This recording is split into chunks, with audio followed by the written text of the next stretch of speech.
Well, Chester, Lainey Jolson Cohen, a really brilliant person who, leading a big function at Citi on learning and development. And I love what she says. They did a lot of focus groups. They wanted to know what high performance teams look like. Well, they come together and they learn as a team. How rare is that? When a team will sit down and talk about not only their successes, but their failures, but do it in a really safe way that is part of their routine, as we found with the Blue Angels years ago. Yeah. And, when you're learning together, it's just so much more fun, right? And you're more likely to do it. Oh, I'm going to learn on my own. Yeah, after I take a nap, after I eat something. So this idea of the communal learning, I think, is really great. And I love that they asked, what is your definition of high performance? Different words mean different things to different people. And that they would take the time to even ask, I thought was great. And then one of the things that stuck out to me, which I think I'd never heard of before, I thought it was genius.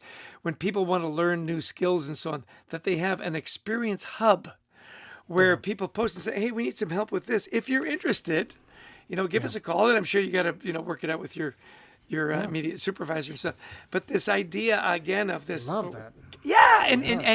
And she said, not only do you build more skills, you build your network.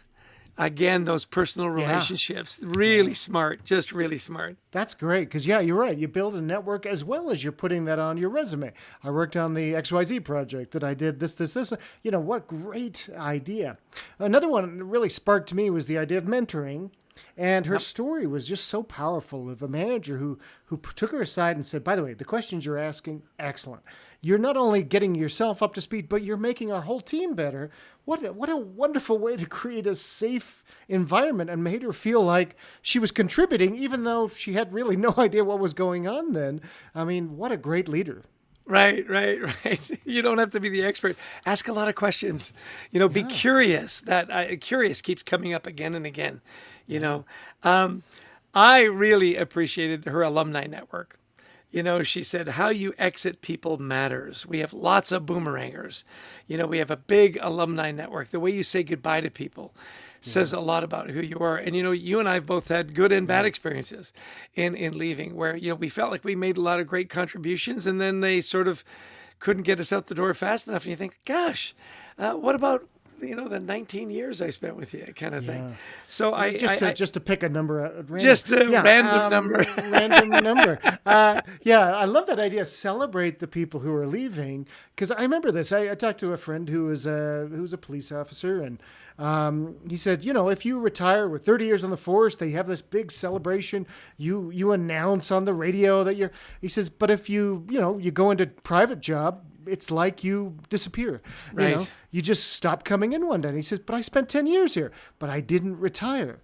And he says, that was a shame. He says, they sort of, it was a missed opportunity to celebrate me because I risked my life for 10 years.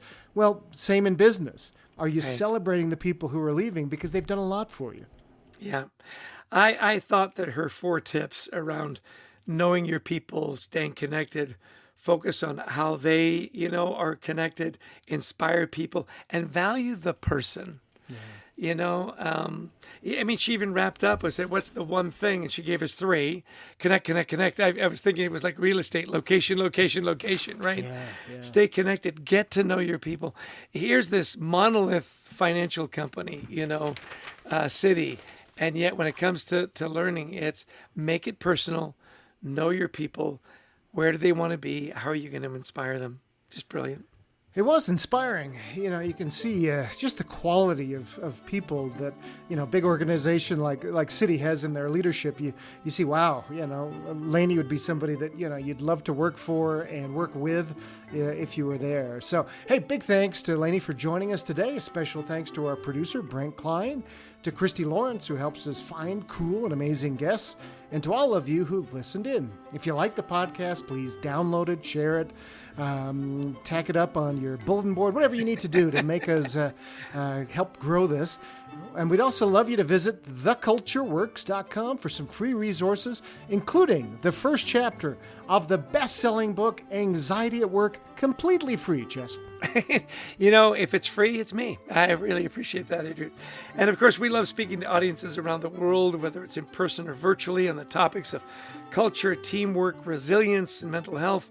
Give us a call. We'd love to talk to you about your event. And as always, I will leave the last word to my dear friend, where this always Adrian came Gostick. Well, everybody, thanks so much for joining us. We had a great time today learning, and I hope you did too. Until next time, we wish you the best of mental health.